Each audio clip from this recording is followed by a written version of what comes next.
We've talked about the defense last week. We've talked about the quarterbacks earlier. Now let's give some love to some of the other offensive players who haven't been spoken of, at least on the offensive side of the ball. Raider Jim, I'm going to give you the honors to get us started. Some of your offensive players not at the quarterback position to keep an eye on.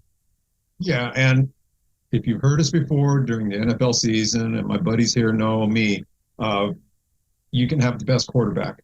You can have fast running backs. You can have great receivers.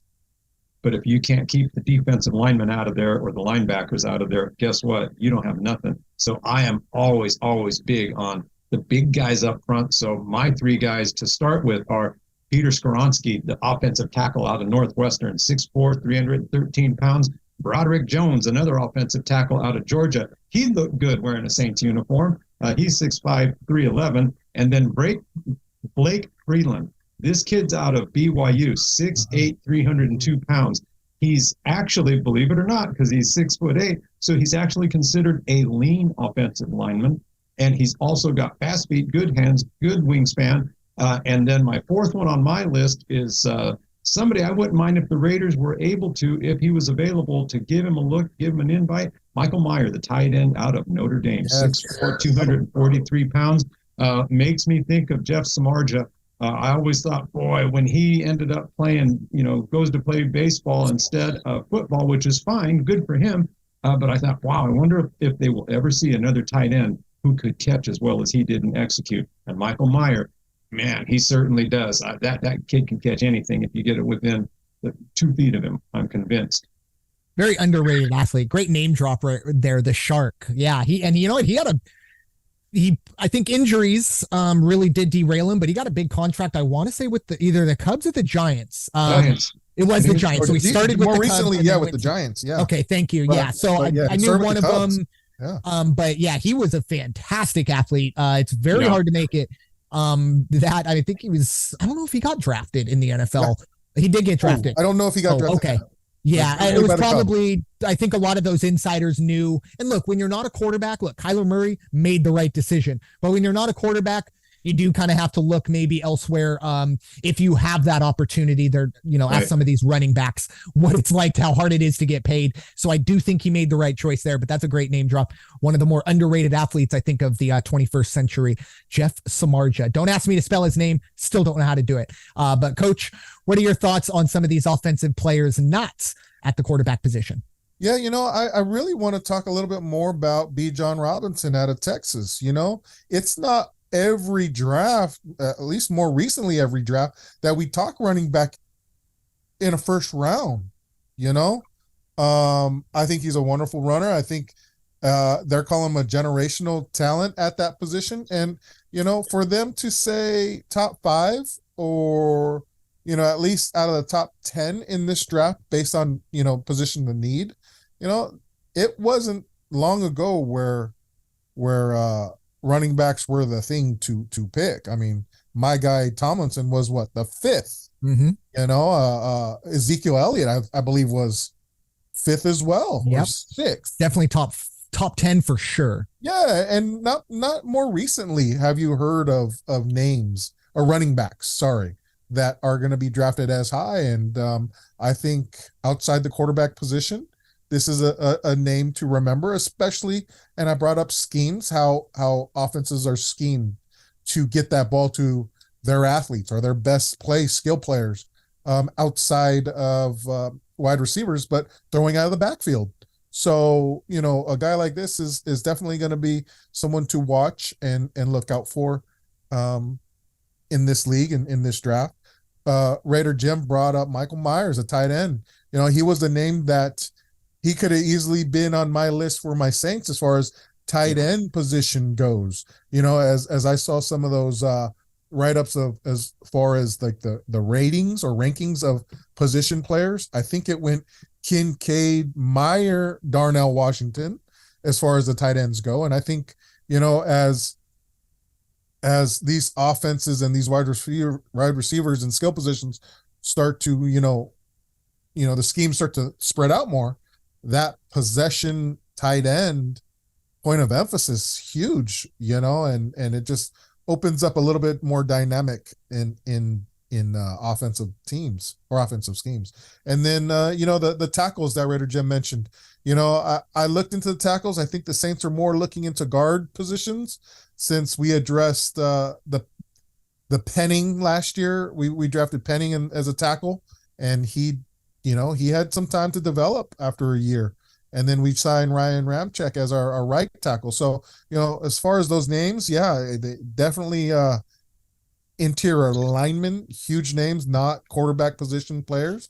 But just not, I don't think necessarily feeling that interior offensive line need that the Saints are looking at this year or whatnot. So I didn't look too much into them other than them saying part of those rankings of position players, but good, highly, going to be strong, high picks for whatever team gets them. And, it's kind of like, maybe if there weren't 5 quarterbacks that everyone was talking about, there's other positions that are getting kind of like praised or highlighted. And this offensive lineman position in this year versus last year, a lot deeper. So, non-talking quarterback. Yeah, this offensive line class could be really like beneficial down the road for teams because offensive line play forever, and probably kind of like the standouts of this draft. The standouts for sure. Yeah, it's I'm sure everyone who's listening, I know my co-hosts know that I love my metaphors, and for this offensive side of the draft, I think it's very similar to something. When I was really young, we lived next door to it wasn't a Mobil or Chevron. It was like an independently owned gas station. I think like California Golden State Oil, whatever you want to call it, something like that. And they had a little convenience store where you got your little knickknacks here or there. And, my family had brought up or got a great relationship with the owner who worked there, and we'd go over there and he'd always, play with me. I was 3-4 years old. I barely remember it. My mom would tell me that, every day he would open the cash register and be, let me grab stuff. And I went, oh my gosh, we must have been rich. And my mom looked at me and she goes, no, you grab the shiny stuff, which are of course pennies and nickels and dimes, which the owner can live with, right? The minute I start grabbing 20s and hundreds, that's when I don't get into it. But my point is, that's kind of how I feel like this offensive draft is. You got all these quarterback or these owners and GMs that are going to be grabbing at the shiny stuff, the right. Quarterbacks, right? And maybe it's like, hold on, maybe you need that $20 offensive lineman or that $50 running back where you'd be better off maybe waiting till next year to look for a quarterback. I do feel like that's where it goes because we ask quality over quantity in the quarterback side of things.